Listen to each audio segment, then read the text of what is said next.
शुरुआत मैं उस बयान से करना चाहता हूं जिसमें आपने 500 साल के करीब पहले लिखी गई एक ग्रंथ रामचरितमानस पर सवाल उठा दिया और कहा कि इस पर प्रतिबंध लग जाए। इतनी नाराजगी क्यों? जैसे जे बड़ाधम तेली कुम्हारा सुपच किरात कोल कलवारा। क्या कोई धर्म अपने ही धर्मावलंबी को नीच धर्म कहता है? ये गुस्सा जो आपके अंदर है ये अभी अचानक कैसे आ गया या पहले से रखा हुआ था, इसको आपने अभी प्रदर्शित कर दिया? ढोल गंवार सूद पशु नारी शकल ताड़ना के अधिकारी। इस बार ये अंतरराष्ट्रीय चर्चा का विषय बन गया। क्या लगता है क्यों बना? आपने कहा आप अपमान नहीं कर रहे हैं साधु संतों का, लेकिन आपने कहा कुत्तों के भौंकने से हाथी अपनी राह नहीं बदलती है, लेकिन साधु संत बड़े नाराज हैं आपसे। फिलहाल अभी मैं विषयांतर नहीं होना चाहता। रामचरितमानस एक महाकाव्य है, वो धार्मिक पुस्तक नहीं। लेकिन जिस किताब में भगवान राम के जीवन के विषय में बताया हो वो धार्मिक कैसे नहीं हो सकती? वो बयान तो आपको संज्ञान में होगा जब आपने कहा था कि हिंदू रीति रिवाज से जो शादियां होती हैं उसमें गौड़ी गणेश की पूजा होती है, वो नहीं होनी चाहिए। अब इतना ध्यान नहीं है। आप महिलाओं की, पिछड़ों की, दलितों की बात करते हैं, यही बात तो हर राजनेता करता है। नया क्या है? कोरोना से पलायन करने वाले मजदूर मौत का सौदागर है। क्या इस तरह का जो बयान था कोरोना के टाइम में, उससे अभी भी आप सहमत हैं? क्षमता ये मेरा बयान तो नहीं। बिल्कुल आपका है, मैं भी था वहाँ पे। भाजपा छोड़ने में कोई अफसोस हुआ था क्या? नहीं, इसलिए नहीं हुआ। मुख्यमंत्री जी से कोई मतभेद था क्या आपका? आपको मनाने समझाने की कोशिश नहीं हुई? एक बार निर्णय लिया तो लिया। मैं उनके हितों से समझौता नहीं कर सकता था। किसी भी परिवेश में किसी संत को या किसी मुख्यमंत्री को ठग कहना क्या उचित है? योगी जी के पहले कार्यकाल को 10 में से कितने नंबर देंगे? अब तो मैं नंबर देने की पोजीशन में नहीं हूँ, उसमें आप नंबर पूछ सकते हैं। अभी ही तो आप ज्यादा नंबर देने की पोजीशन में हैं। अफसोस है बसपा छोड़ने का। सपा का सबसे बड़ा दुश्मन कौन?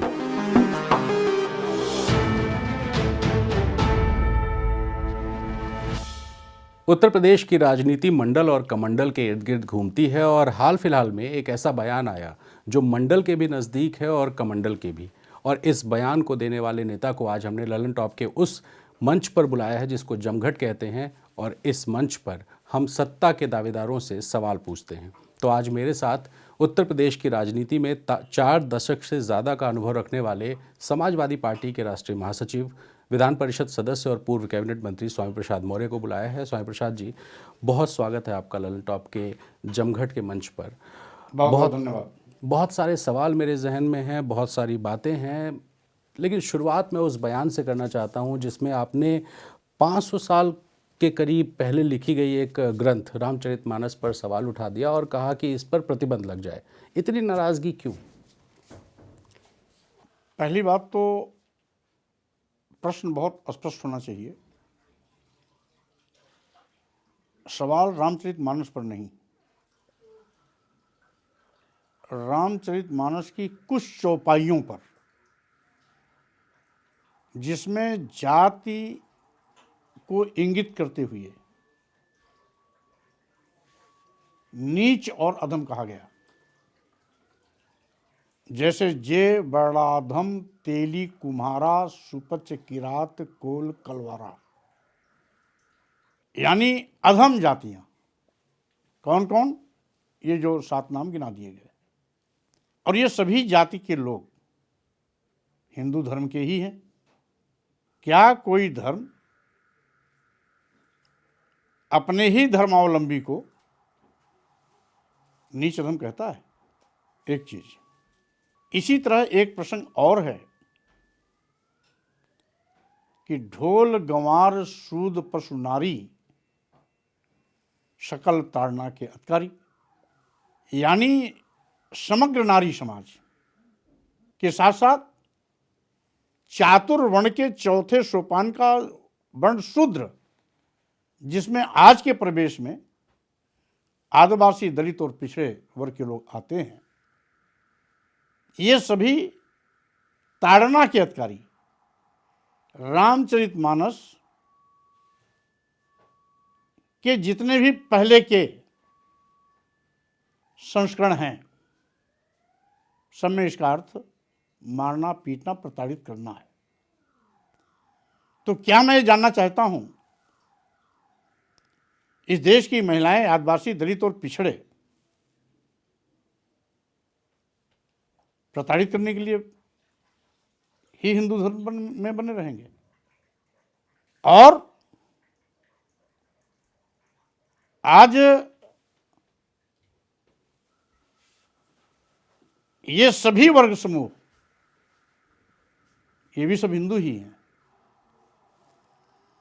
अगर समूचे महिला समाज को, यानी पूरी आबादी की 50% आबादी तो केवल महिला समाज की होगी, और उनके साथ आदिवासी, दलित और पिछड़ों को जोड़ लिया जाए तो ये आबादी 95-97% हो जाती है। यानी 97% लोगों की भावनाएं सामाजिक और धार्मिक अवसरों पर रोजाना अपमानित होने पड़ता है। क्या धर्म का मकसद महिलाओं, आदिवासियों, दलितों और पिछड़ों को अपमानित करने का है? और नहीं तो आखिर ऐसा क्यों कि रामचरितमानस की चौपाई के उस हिस्से से इनको अपमानित करने का संदेश दिया जाता है? तो ये गुस्सा जो आपके अंदर है, ये अभी अचानक कैसे आ गया, या पहले से रखा हुआ था, इसको आपने अभी प्रदर्शित कर दिया? मैं उस बिंदु पर भी आ रहा हूं। आप एक जगह और देखें कि पूजे ही विप्र सकल गुणहीना, और उसी के आगे फिर लिखा है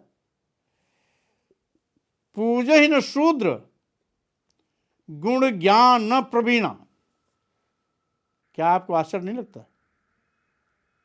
कि समस्त गुणों से हीन विप्र का पूजा करिए, सम्मान करिए, और सभी गुणों में, सभी गुण, कितना भी गुणी क्यों न हो, ज्ञानी भी क्यों न हो, और प्रवीण क्यों न हो, यानी उसका ज्ञान का विशेषज्ञ क्यों न हो, उसका सम्मान मत करिए क्योंकि शूद्र है।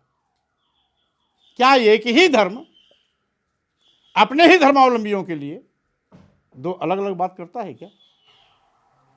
तो हमने तो यही सवाल किया है, ये सब हिंदू धर्मावलंबी है, तो ये कैसा धर्म है जो अपने ही धर्मावलंबी को अपमानित करने, प्रताड़ित करने, नीच कहने, अधम कहने की बात करता है? एक और सरकार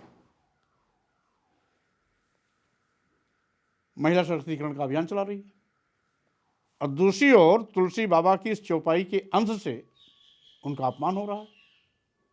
एक और हम नवरात्र में नारी शक्ति के प्रतीक में देवियों की पूजा करते हैं, और एक और तुलसी बाबा की चौपाई के कुछ हिस्से से इन्हीं देवियों का अपमान हो रहा है। और इसके साथ ही साथ ये भगवान राम के चरित्र के भी अनुकूल नहीं है। भगवान राम तो सबरी के आश्रम में गए थे, सबरी की जूठे पर रखे थे, सारे आदिवासियों, जंगली जातियों को इकट्ठा करके अपनी सेना बनाई थी, तो उनका चरित्र सबके साथ मिलजुल के चलने का था, गले लगाने का था, सबरी की जूठे बैर खाने का था। तो तुलसीदास जी ने तो उनके भी जो गुण रहे हैं उसके विपरीत उन्होंने लिख दिया ना। हम तो इतने ही कहे ना, केवल हमारी इतनी मांग है, लेकिन मैं देखिए यही कि इस आपत्तिजनक टिप्पणी को संशोधित किया जाए या प्रतिबंधित किया जाए, क्योंकि देश के 97% आबादी क्षेत्र को घेरने वाली देश की महिलाओं, आदिवासियों, दलितों और पिछड़ों का अपमान होता है। उनको सम्मान दिलाने के लिए सब पहल करें, आगे आएं। रही बात, आपने दूसरा सवाल किया कि ये बात आज कैसे आपको आ गई। आज नहीं, मैं विश्वविद्यालय छात्र जीवन से जब सामाजिक और राजनीतिक क्षेत्रों में पदार्पण किया, इस विषय पर तब से मैं बात उठाता रहा हूं। ये बात दीगर है कि इस बार ये अंतर्राष्ट्रीय चर्चा का विषय बन गया। क्या लगता है क्यों बना? इसलिए आज अगर पूरे देश में इस पर 22 दिनों से लगातार चर्चा चल रही है, बहस चल रही है, विमर्श हो रहा है, तो स्वाभाविक रूप से जब कभी लंबी बहस होती है तो कोई न कोई सकारात्मक रास्ता भी निकलता है। हमने तो बात देश की जनता के सामने आज परोस दिया, सभी प्रिंट मीडिया, इलेक्ट्रॉनिक मीडिया, यहां तक कि सोशल मीडिया, 22 दिन से सब इसी पर चर्चा विचार विमर्श में लगे हुए हैं। तो मेरी मान्यता है कि आज नहीं तो कल इस देश की महिलाओं, आदिवासियों, दलितों, पिछड़ों के सम्मान का रास्ता प्रशस्त होगा और अपमानित करने वाली जो टिप्पणियां हैं उस पर विचार करके लोग संशोधित करेंगे या प्रबंधित करने का काम करेंगे। आपने प्रधानमंत्री जी को भी चिट्ठी लिख दी, कहा कि भाई इनको या तो हटा दीजिए या रामचरितमानस पे ही प्रतिबंध लगा दीजिए। आपने मेरे सवाल पर कहा कि सवाल सही होना चाहिए। आपकी चिट्ठी में लिखा हुआ है साफ साफ कि इन चौपाइयों को हटाया जाए या फिर रामचरितमानस पे प्रतिबंध लगा दिया जाए। वहाँ पर भी प्रतिबंधित शब्द है, इन्हीं चौपाइयों पर ही, इन्हीं चौपाइयों पर ही वहाँ पर भी प्रतिबंधित करने का है जी। और इसीलिए मैं केवल इतने कहना चाहता हूँ कि भाई हम लोग सब हिंदू समाज में पैदा, हिंदू धर्म में पैदा हुए, आज से नहीं पूरे विद्यार्थी जीवन से पढ़ रहे हैं। अभी आपने दिल्ली जंतर मंतर पर एक कॉलेज की प्रधानाचार्य ने प्रेस किया था, वो इत्तेफाक से वही ब्राह्मण समाज की थी और उसने इस बात को स्वीकारा कि ये पीड़ा मेरे मन में बहुत दिन से थी, लेकिन मैं चाहते हुए भी इस बात को नहीं उठा पाई। आज किसी ने इस बात को उठाई तो मैंने भी हिम्मत किया इस पर बोलने की और जंतर मंतर उसने प्रेस किया था। लेकिन साधु संत बड़े नाराज हैं आपसे। देखिए, अब साधु संत पर तो हमने कोई अपमानजनक टिप्पणी की नहीं, हमने तो केवल महिलाओं, आदिवासियों, दलितों, पिछड़ों पर आपत्तिजनक टिप्पणी निकालने का अनुरोध किया है और अगर इसको वो अन्यथा लेते हैं तो हम समझते हैं वो साधु चरित्र के अनुरूप नहीं है। जैसा कि उनका गुस्सा तो ज्वालामुखी बन गया, कोई हमारा सिर काटने के लिए सुपारी दे रहा है, कोई मेरी हत्या करने की बात कर रहा है, कोई मेरी जीभ काटने के लिए सुपारी दे रहा है, कोई मेरा नाक, कोई कान, और हाथ काटने की बात कर रहा है। तो क्या ये साधु चरित्र है? डर लगता है। क्या ये संत चरित्र है? और इसीलिए मैं कहता हूं कि अगर यही बात किसी दूसरे धर्म और मजहब का व्यक्ति उसका धर्मगुरु कहता तो यही लोग उसको आतंकवादी करार करने के लिए सबसे पहले हो हल्ला करते। और आज जब मैं ये कहता हूं कि जो स्वामी प्रसाद मौर्य के सिर काटने की बात करता है, सिर काटने वाले को सुपारी देने की बात करता है, जीभ काटने की बात करता है, जीभ काटने की सुपारी देने की बात करता है, हाथ काटने की बात करता है, कान और नाक काटने की बात करता है, वो साधु हो ही नहीं सकता, वो आतंकवादी है या कसाई है। उसका आज जो हिंसक चेहरा है वो जनता के बीच में बेनकाब हो रहा है। और रही बात कि आपने पूछा क्या आपको डर लगता है, सच की लड़ाई लड़ने वाला व्यक्ति कभी डरता नहीं। आपने कहा आप अपमान नहीं कर रहे हैं साधु संतों का, लेकिन आपने कहा कुत्तों के भौंकने से हाथी अपनी राह नहीं बदलती है। कहावत का अर्थ व्यक्तिगत नहीं लिया जाता। अब कुत्ता कहेंगे तो बुरा तो लगेगा। वो कहावत थी और उसको व्यक्तिगत नहीं लिया जाता और बहुत पुरानी बात हो गई। उस पर सभी मीडिया के लोग पखवाड़े पहले ले भी गए बात, तो इसलिए अब उसको मैं बार बार नहीं कहना चाहता। आप कह रहे हैं कि आपके बयान पर अगर जवाब नहीं देंगे तो साधु संतों का धंधा बंद हो जाएगा। अब स्वाभाविक रूप से अपमानित होने वाले लोग अगर अपने सम्मान के लिए खड़े हो गए तो क्या होगा भाई? जब उनको ये एहसास हो जाएगा कि मेरा अपमान फला के माध्यम से हो रहा है तो अपमान करने वाले के यहाँ कोई जाता है क्या? स्वामी प्रसाद जी, लेकिन देखिए जहन में ये सवाल इसलिए बनता है ना कि आप महिलाओं की, पिछड़ों की, दलितों की बात करते हैं, यही बात तो हर राजनेता करता है, नया क्या है? फिर एक धार्मिक पुस्तक जिसकी लोग इज्जत करते हैं, घरों में सहेज कर रखते हैं, पहली पूजा बात करते हैं। तो रामचरितमानस एक महाकाव्य है, वो धार्मिक पुस्तक नहीं है। और तुलसीदास जी ने बालकांड की 7वीं चौपाई में स्वयं इस बात को लिखा है। अगर हर जगह तुलसीदास जी की लिखी बात चल रही है तो उनकी 7वीं चौपाई में लिखी हुई बात क्यों नहीं चल रही है, जिसमें लिखा है स्वांतः सुखाय तुलसी रघुनाथ गाथा भाषा निबंध मंजुल मातनोती। यानी रघुनाथ गाथा को तुलसीदास जी अच्छे सुंदर शब्दों में इसलिए लिख रहे हैं क्योंकि इसमें मुझे खुशी दिखाई पड़ रही लेकिन जिस किताब में भगवान राम के जीवन के विषय में बताया हो वो धार्मिक कैसे नहीं हो सकती? है। धार्मिक लोग माने, हमें कोई इतराज नहीं, लेकिन तुलसीदास जी ने स्पष्ट किया कि मैं अपनी खुशी के लिए लिख रहा हूं। वो अपने आराध्य के भक्त में लिख गए हैं, लेकिन ये लिखते वक्त भाव इतने भाव विवल हो गए कि राम का आदर्श भी भूल गए कि राम का आदर्श क्या था।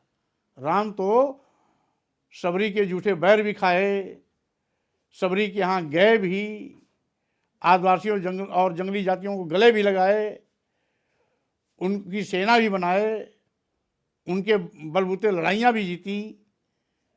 तो ये तो उनका चरित्र नहीं था। महर्षि वाल्मीकि से तो कोई नाराजगी नहीं है आप? फिलहाल अभी मैं विषयांतर नहीं होना चाहता। मतलब तुलसीदास जी पे ही रहे हैं? अभी मैं विषयांतर नहीं होना चाहता, क्योंकि देश की महिलाओं, आदिवासियों, दलितों और पिछड़ों, जिनकी आबादी 97% है, मैं उनके सम्मान से जुड़ा हुआ मामला उठाया हूं। इसलिए दाएं बाएं करके इस पक्ष को मैं कमजोर नहीं करना चाहता। लेकिन तुलसीदास जी से बहुत नाराज हैं आप। 500 साल बाद, 500 साल पहले किताब नहीं। लिखी गई। तुलसीदास जी से हमारी कोई नाराजगी नहीं। कौन कहता मैं उनसे नाराज हूं? मैं तो उनकी कुछ चौपाइयों पर केवल सवाल उठाया है कि इससे आज जब भारतीय संविधान समता का मौलिक अधिकार देता है, तो अनुच्छेद 15 में स्पष्ट इस बात की व्याख्या है कि वर्ण, जाति, धर्म, लिंग और जन्म स्थान के आधार पर किसी के साथ भेदभाव नहीं किया जा सकता। तो मैंने तो केवल अनुरोध किया है, और कोई भी संत हो मैं उनका सम्मान करता हूं। बाबा बागेश्वर का भी सम्मान करते हैं। अब जिस तरीके से जो संत चरित्र का है, मैं उसका सम्मान करता हूं। उनके पास भी लाखों भक्तों की भीड़ है, तमाम चमत्कार के दावे हैं। देखिए, लाखों भक्तों की भीड़ तो बापू आसाराम जी के पास भी थी। लाखों भक्तों की भीड़ किसी संत के लिए सर्टिफिकेट संत बनने का नहीं होता है। तो आपने उनको मंदबुद्धि कह दिया? नहीं, मैंने तो उनको कहा अगर करिश्मा, अभी तो मैंने कल उनके लिए कहा, अगर लोगों ने कहा वो बड़े करिश्मा करते हैं, तो हमने कहा भाई करिश्मा करते हैं तो चीन को भस्म कर दें। रोज भारत में दखल देता रहता, कभी इधर कब्जा, कभी उधर कब्जा, कभी उधर घुसपैठ, कभी उधर घुसपैठ। पाकिस्तान का नाम नहीं लिया आपने? क्योंकि उसकी हिम्मत नहीं पड़ती ना भारत में घुसपैठ करने की। आजकल तो चीन ही घुसपैठ करता रहता है, और अगर चीन को भस्म कर दें तो पाकिस्तान भी कर दें। काहे को रोज का बवाल खत्म हो जाए।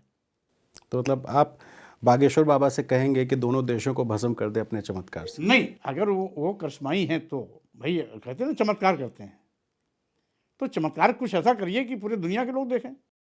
लेकिन आजकल आप घर से निकलते हैं तो कुछ लोग आपके जिंदाबाद के नारे लगाते हैं और कुछ लोग काले झंडे दिखाते हैं, कुछ स्याही भी फेंकते हैं। देखिए, अब मैं कल सोनभद्र गया था, तो स्वाभाविक रूप से सैकड़ों जगहों पर भारी भीड़ के साथ लोगों ने स्वागत किया। एक जगह पर 3-4 लड़के हुड़दंग करने की नीयत से मेरी गाड़ी की ओर बढ़े, काला झंडा दिखाना चाहते थे या स्याही फेंकना चाहते थे। अब तो जिसने जो प्लान बनाया वो जानता हो सकता हो मेरे ऊपर हमला करने की भी उनकी नीयत रही हो। लेकिन बहरहाल मैं 3-4 की संख्या दे करके भाग गया था कि हमारे समर्थक नहीं हो सकते, क्योंकि जहाँ भी हमारे समर्थक सैकड़ों जगहों पर जगह जगह रोक के स्वागत किए हैं, कहीं भी उनकी संख्या 100-200 से लेकर के 400-500 से कम नहीं रही। तो 3-4 की संख्या देख के मैं तो भाग गया था, ये हमारे कार्यकर्ता नहीं है। तो न मैं उतरा, न अपना शीशा खोला, मेरी गाड़ी अनवर लगातार जाती रही। हाँ, धीमी जरूर किया था क्योंकि उन लोगों के हाथ में माला भी देखा था, लेकिन जैसे उन्होंने जय श्री राम का नारा दिया मैं जान गया। मतलब माला देख के रुक गए और स्याही गाड़ी धीमी किया।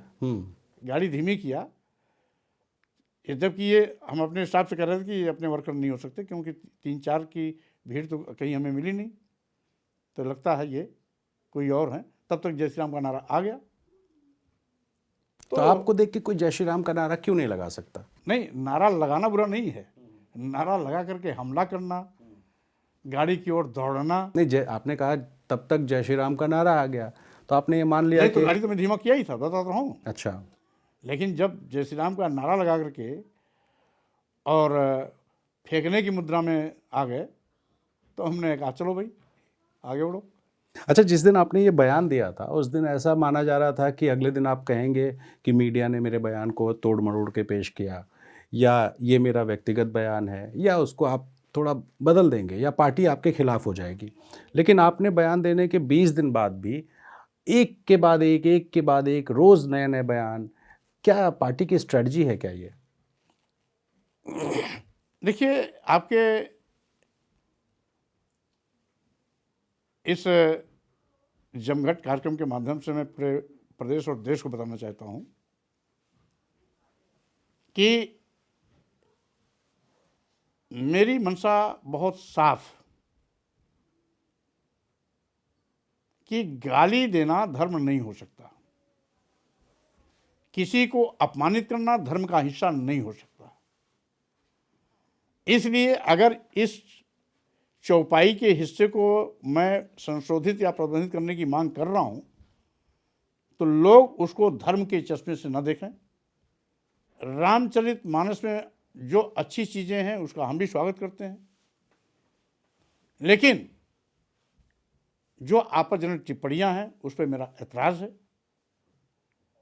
और कुछ लाइनों को रामचरितमानस से न जोड़ना चाहिए। इससे लगता है कि अर्थ का अनर्थ वही निकालते हैं जो इस देश की महिलाओं, आदिवासियों, दलितों, पिछड़ों को अपमानित करना अपना धर्म समझते हैं और जन्मसिद्ध अधिकार मानते हैं।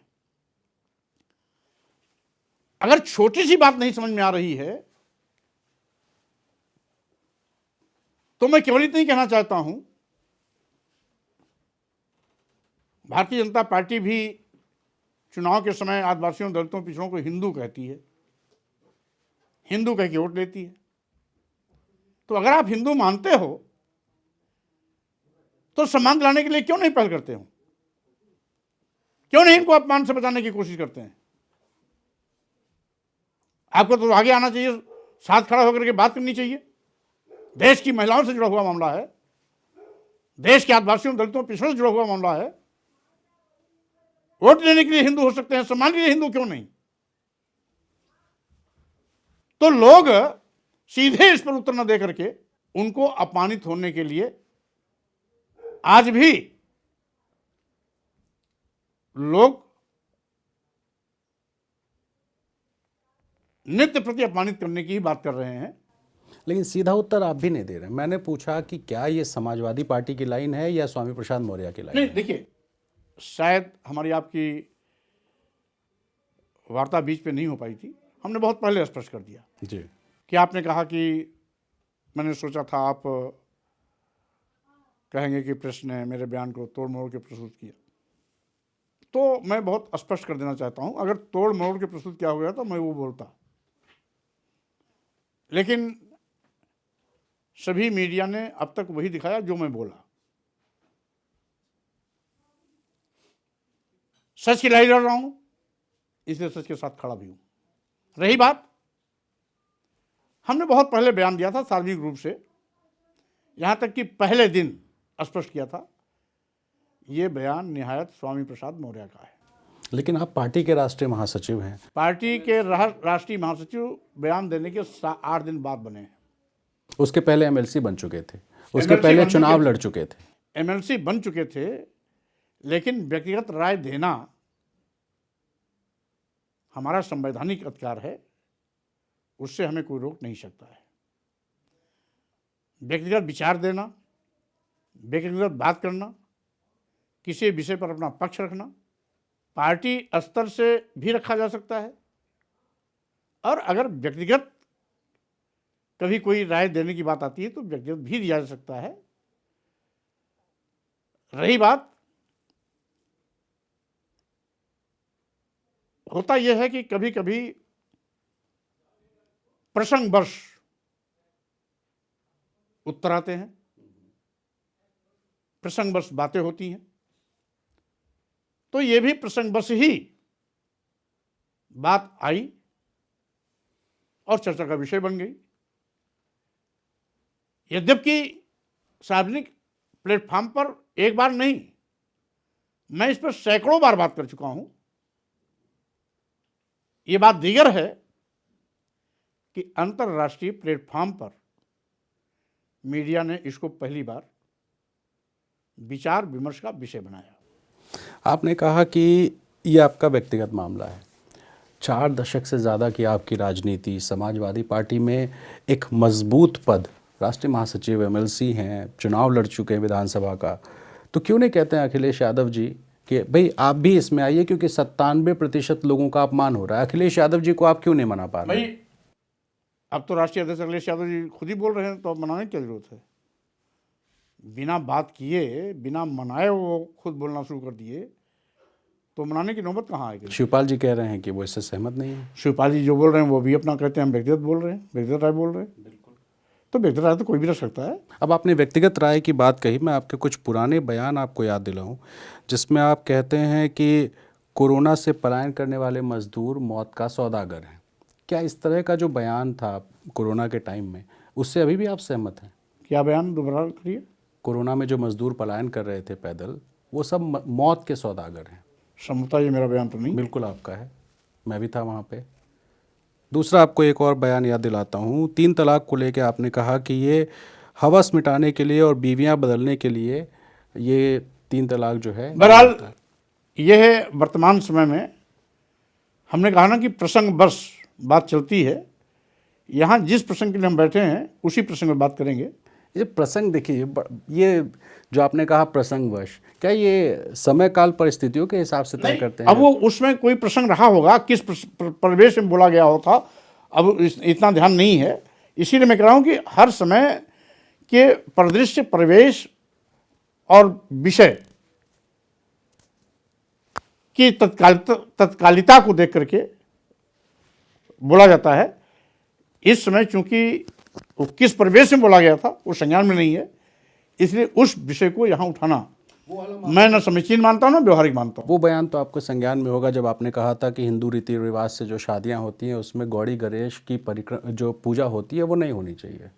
वो भी प्रवेश दूसरा था, उसको मैं अलग से बताऊंगा। देखिए, धर्म की बात हो रही है तो नहीं, फिर से इसलिए कि जो 5, 6, 7, 8 साल पुराने प्रकरण हो गए, उसको मैं बहस विषय का नहीं बनाना चाहता, क्योंकि आज हम बहुत ही केंद्रित हैं इस देश की महिलाओं, आदिवासियों, दलितों और पिछड़ों के सम्मान की बात को उठाया हूं और इसी पर खड़े रहने की, इसी पर अड़े रहने की। तो पिछली बातों को इसमें मिलाकर के इस मामले को मैं घालमेल देखिए बात निकलेगी या कमजोर नहीं करना चाहता। मैंने कहा ना, बात निकलेगी तो फिर दूर तलक जाएगी। जब आपने धर्म की बात की, आपने भगवान राम या तुलसीदास जी के बारे में बात की, तो गौरी गणेश, पहली बात तो आप इसे सुधार लें, मैं भगवान राम के विषय में कोई अन्यथा टिप्पणी नहीं किया हूँ। भगवान राम के विषय में नहीं, भगवान राम से जुड़ी हुई जो महाकाव्य है उसके विषय में। राम से जुड़ी क्या? राम से जुड़ी तो हजारों किताबें लिखी हुई हैं। क्या बात करते हैं आप? आपको दे देंगे, पढ़ेंगे क्या आप? हम देंगे किताब आपको, उनके भाई भिजवा देंगे आपको हम। उनके भाई का भी बहुत जिक्र हो रहा है, लक्ष्मण जी का, कि लखनऊ का नाम लक्ष्मण जी के नाम पर कर दिया जाए। सहमत हैं? भाई देखिए, 2 चीज़ें। पहली बात तो ये लखनऊ माननीय अटल बिहारी वाजपेयी जी की कर्मभूमि रही है। यहाँ से कई बार माननीय वाजपेयी जी सांसद बने और यहीं से सांसद बनकर के देश के माननीय प्रधानमंत्री बने। एक नहीं अनेक मौक़ों पर मैं माननीय वाजपेयी जी को सुना था। प्रायः कहा करते थे लखनऊ गंगा जमुनी तहजीब का केंद्र है। तो आज माननीय वाजपेयी जी नहीं हैं तो उसके मायने कैसे बदल गए? गंगा जमुनी तहजीब का केंद्र लखनऊ जब माननीय वाजपेयी के ज़माने में था तो आज उसके मायने कैसे बदल गए? आज नाम बदलने की नौबत क्यों आ गई? पूरे दुनिया में लखनऊ की पहचान लखनऊ के नाम से है। तो इसलिए आज सरकार को प्राथमिकता देनी चाहिए। पूरे देश में बड़े पैमाने पर बेरोजगारी का आलम है, नौजवानों को रोजगार दिलाने की पहल करनी चाहिए। बेतहाशा महंगाई है, जनता की कमर टूट रही है, महंगाई पर अंकुश लगाने का बात करना चाहिए। जीएसटी के माध्यम से लघु एवं मध्यम व्यापारी आज धनुगाही का माध्यम बन गया है जीएसटी, तो उन व्यापारियों को न्याय दिलाने की बात करनी चाहिए। सारे विकास काम ठप हैं, विकास को तेजी से आगे बढ़ाने का काम करना चाहिए। ये पहली सरकार है जो सरकारी उपकरणों, प्रतिष्ठानों, सरकारी संस्थानों को निजी हाथों में दे रही है। सारे बंदरगाह बेच दिए, एयर इंडिया बेच दिया, एयरपोर्ट बेच दिए, सारे रेलवे स्टेशन बेच दिए, कई दर्जन ट्रेनें दे दिया, LIC दे दी, और साथ ही साथ बैंक भी इन पर मेहरबान है। क्या अदानी और अंबानी देश चलाएंगे? जब जनता ने भाजपा की सरकार चुनी है तो सरकार तो भाजपा की चलानी चाहिए, और खुद सरकार ने चला करके अपने चहेते उद्योगपतियों को हवाले कर दे रहे हैं। तो ये तो ईस्ट इंडिया कंपनी का करैक्टर हो गया कि जैसे ईस्ट इंडिया कंपनी पूरे देश को लूट कर सारा पैसा इंग्लैंड भेजती थी, वैसे ही भाजपा सरकार पूरे देश के जनता की गाढ़ी कमाई के खून पसीने से बनी संपत्तियों को आज अदानी और अंबानी के हाथों में परोस रहे हैं। ये कहाँ का न्याय है? स्वयं प्रसाद जी, जब ये सब कुछ हो रहा था ना, तब आप भी इसी पार्टी की सरकार में कैबिनेट मंत्री थे। तब आप ये भी जानते हैं कि अगर सब कुछ अच्छा अच्छा ही होता तो मंत्री पद मैंने छोड़ा था, और साथ ही साथ मैंने क्यों छोड़ा था इसका भी उस समय पूरा का पूरा खुलासा किया था। इसलिए आप ये जान लें कि मैं संघर्ष से निकल के यहाँ तक आया हूँ। विचारों की राजनीति पर हमेशा मैंने राजनीति किया है। विचारों पर जब भी हमला हुआ या विचारों के विपरीत जब भी कोई सरकार ने काम किया तो मैंने अपने पद को हंसते हंसते छोड़ा है। हमें कोई गुरेज, मलाल या पश्चाताप नहीं होता है। और इसीलिए आप ये भी जानते हैं कि जिसमें संविधान द्वारा प्रदत्त आरक्षण आदिवासी यानी शेड्यूल टाइप, शेड्यूल कास्ट और बैकवर्ड क्लासेस के आरक्षण पर डकैती पड़ने लगी, मनमानी भर्तियां होने लगी, आरक्षित जगहों पर भी सामान्य वर्ग के लोगों की नियुक्तियां होने लगी, जिसको देखते हुए मैंने अपना विरोध भी दर्ज कराया, पद भी छोड़ा, पार्टी भी छोड़ी। विचारों की बात की आपने, 3 अलग अलग विचारधाराएं हैं, बहुजन समाज पार्टी की, भारतीय जनता पार्टी की और समाजवादी पार्टी की।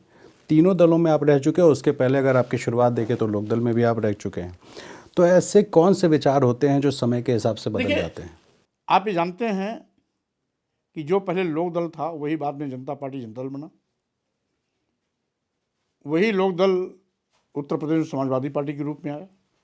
तो रूप तो वही है, पार्टियों के नाम बदले हैं। बसपा तो वो नहीं थी। बसपा नहीं थी, लेकिन जब तक बसपा बाबा साहब डॉक्टर अम्बेडकर, मनोहर काशीराम के विचारों के साथ थी, स्वामी प्रसाद मौर्य अगली कतार के सिपाही के रूप में उस कारवां को आगे बढ़ाने वालों में शामिल थे। आपकी पहचान तो बसपा ने ही दी है, फिर उससे इतनी नाराजगी क्यों? नहीं, नाराजगी कहाँ, हम तो आज भी बहन जी सम्मान करते हैं।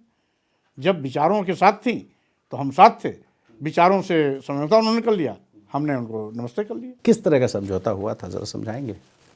अब हमसे बेहतर आप जानते हैं। नहीं, हमें नहीं पता सर, आप बताइए। अब उस टाइम में मैं नहीं जाना चाहता। बहन जी हमारी नेता रही हैं, आज भी मैं उनका सम्मान करता हूँ। हाँ, इतना ज़रूर है कि बाबा साहब के मिशन और मनोहर काशीराम के सामाजिक परिवर्तन आंदोलन से हट करके जब उन्होंने चलना शुरू किया तो बहुजन समाज पार्टी दिनों दिन लुप्त प्राय होती चली जा रही है। तो मानिया बहन जी को खुद इस पर विचार करना चाहिए। इस पर और किसी को विचार करने से बात बनने वाली नहीं है, क्योंकि राष्ट्रीय अध्यक्ष वही हैं, वही बनाएंगी, वही बिगाड़ेंगी। तो जिस पार्टी में आप थे, आपको पहचान मिली, आपने कभी नहीं कोशिश की कि बहन जी को कुछ सुझाव दो ताकि कम से कम पार्टी बच जाए? आपने छोड़ के तुरंत भारतीय जनता आप पार्टी ये में? कैसे मान लिए कि मैं तुरंत चल दिया? नहीं, मैं तो पूछ रहा हूँ आपसे। कोई अपना मढ़ी वाला घर भी जल्दी नहीं छोड़ता है। मढ़ी वाला घर जो हवा में उड़ जाता है, बरसात में पानी टपकता है, गर्मी में कभी कभी आग लग जाती है, लेकिन फिर भी मढ़ी वाला घर कोई नहीं छोड़ता है। कोई अपनी पार्टी छोड़ता है तो स्वाभाविक रूप से कोई बड़ी बात होगी तभी छोड़ता है। अफसोस है बसपा छोड़ने का? अब स्वाभाविक रूप से क्योंकि हमने जो बसपा छोड़ी उसमें हमें कोई अफसोस नहीं है। पहले वाली बसपा होती तो शायद ये नौबत नहीं आती। तो आप बता रहे हैं कि जो लोक दल थी वही जनता दल हो गई, वही सपा हो गई, तब तो आपको सपा से ऑफर भी था, तो आप भाजपा में क्यों चले गए? क्योंकि उस समय भारतीय जनता पार्टी का एक नारा हमको कहीं ना कहीं भाजपा की ओर खींच ले गया, सबका साथ, सबका विश्वास, सबका विकास। और मैं वहाँ जाके देखा कि नारा के ठीक उल्टा आचरण है। समझते समझते यद्यपि विलम्ब हुआ, लेकिन फिर भी समय रहते मैं भाजपा बहुत को देर कर दिया आपने, पूरा एक कार्यकाल आप मंत्री रहे, कैबिनेट मंत्री, और चुनाव के ठीक पहले आप खुद भी गए, 2 मंत्रियों को भी ले गए, करीब दर्जन भर विधायकों को आप ले जा करके समाजवादी पार्टी में शामिल करा दिए। ऐसा तहलका था उस दिन, जिस दिन आपने पार्टी छोड़ी थी, ऐसा लग रहा था कि बस अब तो सपा की सरकार बनी और आप डिप्टी सीएम बने। नहीं, सपा में तो उसमें गया नहीं था। छोड़ने के बाद तो तय था। हाँ, इस साल, इसी साल की, ये सही कह रहे हैं। नहीं, उसमें तो खैर इसमें कोई दो राय नहीं थी। जनमत या जनादेश समाजवादी पार्टी के पक्ष में था।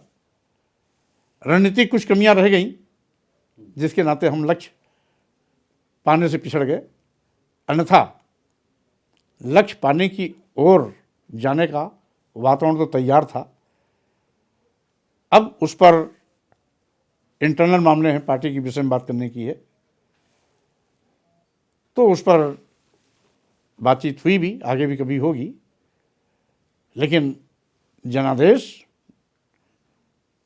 समाजवादी पार्टी के पक्ष में था। ये बात दीगर है कि समाजवादी पार्टी जनभावनाओं की कसौटी पर कहीं अपनी रणनीति नहीं बना पाई, जिसके नाते लक्ष्य पाने में पीछे रह गई। मड़ई वाला घर छोड़ने में दुख होता है, बसपा छोड़ने में शायद आपको अफसोस हुआ होगा, भाजपा छोड़ने में कोई अफसोस हुआ था क्या? नहीं, इसलिए नहीं हुआ कि हम लोग देखा ये तो दिन दहाड़े डकैती डालते हैं आरक्षण पर, आरक्षित जगहों पर सीधे सीधे सामान्य वर्ग के लोगों को नियुक्ति पत्र पकड़ा दे रहे हैं, और अंत में दूसरा कोई और नहीं, पिछड़ा वर्ग आयोग भारत सरकार ने ही उस पर आपत्ति दी। माननीय मुख्यमंत्री जी ने स्वयं कमेटी बनाई, कमेटी में भी वो गलती पकड़ में आई। मुख्यमंत्री जी ने यह भी कहा कि मैं इसको भर्ती फिर से कराऊंगा, लेकिन वैधानिक व्यवस्था के चलते वो दोबारा भर्ती करा ही नहीं सकते, क्योंकि एक एडवर्टीजमेंट पर एक बार भर्ती अगर हो चुकी है तो उसी एडवर्टीजमेंट पर दूसरी भर्ती आप कर नहीं सकते हैं। तो मुख्यमंत्री जी से कोई मतभेद था क्या आपका? नहीं, देखिए, हमारे मुख्यमंत्री जी के, जब तक मैं कैबिनेट मंत्री था, माननीय मुख्यमंत्री जी के हमारे संबंध बहुत ही मंत्रिमंडलीय भाव के अनुरूप था, अच्छा था। आपको मनाने समझाने की कोशिश नहीं हुई? निर्णय लेने के बाद मैं पलट के न किसी से बात किया, न देखा। प्रयास तो बहुतेरे हुए, लेकिन चूंकि मैं निर्णय अपने लिए नहीं लेता हूँ, देश के, प्रदेश के लाखों lakh schedule caste, schedule tribes और बैकवर्ड क्लासेस के आरक्षण से संबंधित मुद्दा था, मैं उस मुद्दे पर लिया था, और इसीलिए पीछे होने का तो सवाल ही नहीं उठता था। एक बार निर्णय लिया तो लिया। भाजपा ने आपको बहुत मौका दिया, मैं लगातार आपको फॉलो कर रहा था जब आप मंत्री थे, और कई बड़े मुद्दे जो पिछड़ों से जुड़े थे, दलितों से जुड़े थे, जब किसी को सदन में अपनी बात रखनी होती थी या प्रेस कॉन्फ्रेंस करके मीडिया में अपनी बात रखनी होती थी, तो पार्टी आपको आगे करती थी। तो आपको तो चेहरा बनाया जा रहा था। बात चेहरा बनाने की नहीं है। आप मजबूत होते तो शायद अपनी बातों को ज़्यादा अच्छे से मनवा नहीं सकते। हम अकेले मजबूत होकर के कुछ नहीं ले सकते हैं, जब तक कि जिस वर्ग के लिए मैं लड़ाई लड़ता आया हूँ, इस देश के अनुसूचित जात, अनुसूचित जनजात और पिछड़ों की लड़ाई शुरुआती दौर से, बसपा के टाइम से मैं लड़ता चला आया हूँ, तो इसलिए मैं उनके हितों से समझौता नहीं कर सकता था। लेकिन तब जातीय जनगणना को लेकर आपने तब एक बार भी नहीं कहा कि जनगणना होनी चाहिए। अखिलेश जी अभी घूम घूम के कह रहे हैं, लेकिन जब आप मंत्री थे तब तो आपने नहीं कहा कि जातियों की जनगणना होनी चाहिए, पता चलना चाहिए कि कौन सा, कितनी कास्ट है, कितना किसका परसेंटेज है, जिसकी जितनी हिस्सेदारी उसकी उतनी दावेदारी। इस तरह की बात आपने तब क्यों नहीं की? वहाँ तक बात आने की नौबत नहीं है, उसके पहले ही पंगेबाजी हो गई।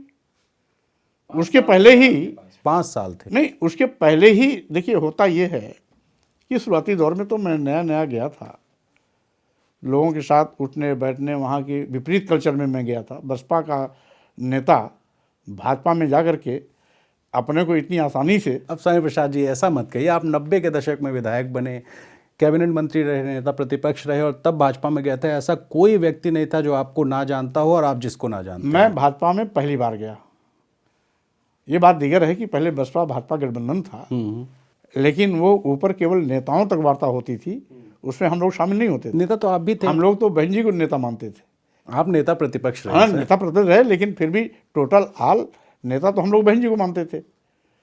और गठबंधन की बात भी बहन जी के स्तर से होती थी, तो उसमें गठबंधन में रहे जरूर, लेकिन दूरियां रहीं, क्योंकि आइडियोलॉजिकल जो दूरी होनी चाहिए वो थी। और इसीलिए भाजपा में भी मैं कुछ दिन तक ऐसा है जरूर रहा, लेकिन पुराने अनुभव के आधार पर मैं कदम आगे बढ़ाया। तब तो सपा में भी आप असहज होंगे, यहाँ भी नए नए आए हैं। क्योंकि शुरुआती दौर में लोकदल में हम सब रहे हैं। नेताजी मुलायम सिंह यादव जी जब लोकदल के प्रदेश अध्यक्ष सर वो थे, जमाना चला गया 30 साल से ऊपर। हाँ, तो उसमें मैं लोकदल में प्रदेश महासचिव भी रहा हूँ नेताजी के साथ में। उसके पहले मैं यूथ का महामंत्री रहा हूँ। अब ये तो नई सपा है, नई हवा है। हाँ, नई सपा है, तो नई सपा है, नया राष्ट्रीय अध्यक्ष भी है, तो इसलिए नए राष्ट्रीय अध्यक्ष के साथ काम करने में मज़ा आ रहा है, क्योंकि नौजवान हैं, पढ़े लिखे हैं, ऊर्जावान हैं, अच्छी सोच है, सकारात्मक सोच है। तो सकारात्मक सोच के नेताओं के साथ काम करने में मज़ा आता है। योगी जी के साथ काम करने में मज़ा आया था? नहीं, हमने तो बता दिया कि जब तक मैं, भाई देखो, दो चीज़ें हैं। मैं इत्तेफाक से 6 बार मंत्री बनने का शपथ लिया, 3 बार नेता विरोधी दल भी रहा। तो मैं अपनी पहचान अपने कामों से छोड़ता हूँ, और बयानों से भी। बयान तो सेकेंडरी चीज़ है, काम रहेगा तो वही टिकाऊ पहचान देता है। बयान तो सामयिक होते हैं, कभी मौके पर दिए जाते हैं, कभी नहीं दिए जाते हैं, लेकिन काम बोलता है। मैं जिस भी विभाग में रहा, उस विभाग को अपने अधिकारियों के साथ अच्छा तालमेल करके जितना बेहतर बनाना हो सकता था वो किया। यहाँ तक कि कभी मैं खादी ग्राम उद्योग विभाग का मंत्री होता था। उस समय में पूरे देश में सर्वश्रेष्ठ खादी ग्राम उद्योग का काम उत्तर प्रदेश का था। उसके लिए मैं पुरस्कृत किया गया था माननीय तत्कालीन प्रधानमंत्री अटल बिहारी वाजपेयी के हाथों से। मैं 1 महीने के लिए राजस्व मंत्री था। उसमें 1 महीने के अंदर मैं 10,000 हेक्टेयर जमीन अवैध कब्जा से मुक्त कराया था। इसी के साथ ही साथ फिर मैं सहकारिता विभाग का मंत्री था, उसको मैं चरमोत्कर्ष पर ले गया।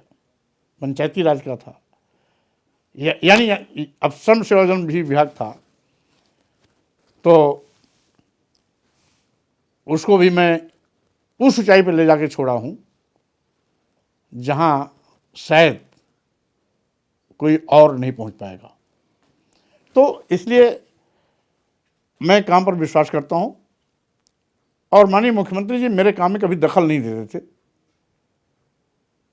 इतना तो मैं आज भी कहता हूं। तो लेकिन बात वहीं बिगड़ी जब आरक्षण के साथ खिलवाड़ होने लगा, तो वो मेरे लिए सदमे का वक्त था कि मैं क्या सोच के आया था कि सबका साथ, सबका विकास, सबका विश्वास, और हो रहा है एक तरफा। तो आपने दर्जन पर विधायक ही तोड़ दिए। अब चलिए, वो तो जब भाई हम वहाँ से हट रहे हैं, तमाम लोग साथ चले आए, तो हम तोड़ेंगे क्यों? जब खुद ही लोग आ गए तो तोड़ने की आवश्यकता ही नहीं। अच्छा, जिस मुख्यमंत्री जी से आपके इतने अच्छे संबंध हैं, उस मुख्यमंत्री जी को लेकर राहुल गांधी कहते हैं कि वो संत नहीं है, ठग हैं।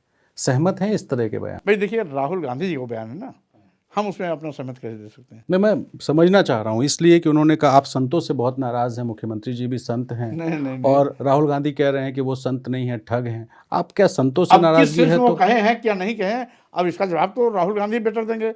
हम तो ऐसा नहीं कह सकते।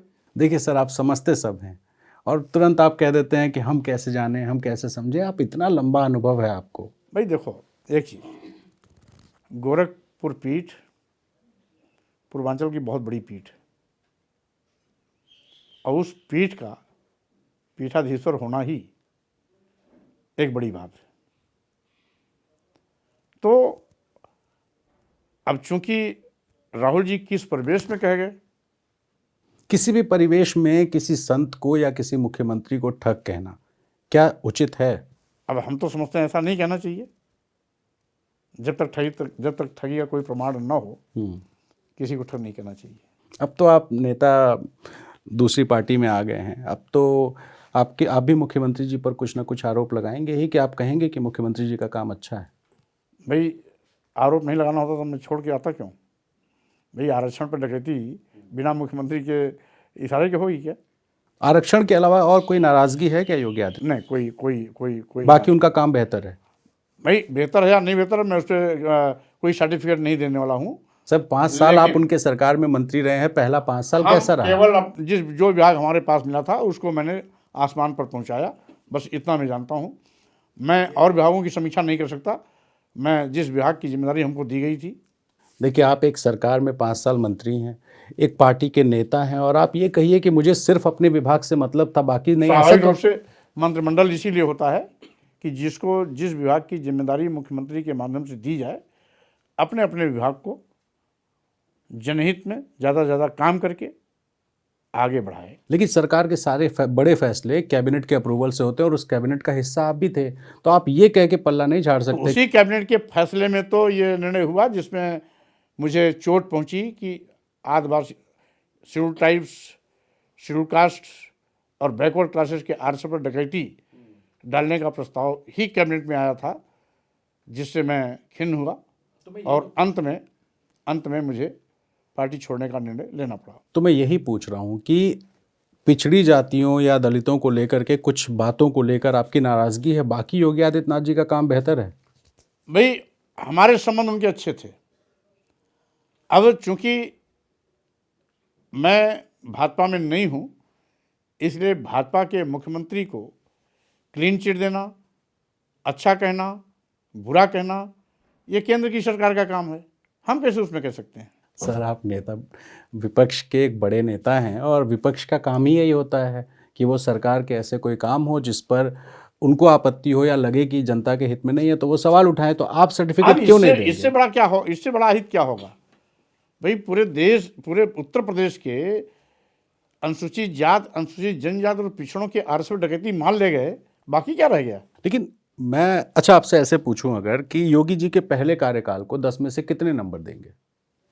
अब चूंकि सर सीधे सीधे नंबर बता दीजिए, 10 में से कितना नंबर? अब तो मैं नंबर देने की पोजीशन में नहीं हूँ, उसमें आप नंबर पूछ सकते हैं। अभी ही तो आप ज़्यादा नंबर देने की पोजीशन में हैं। क्योंकि सभी मुद्दों पर सरकार फेल है, इसलिए नंबर देना प्रदेश की जनता के साथ अन्याय होगा। तो आप फेल सरकार में मंत्री थे?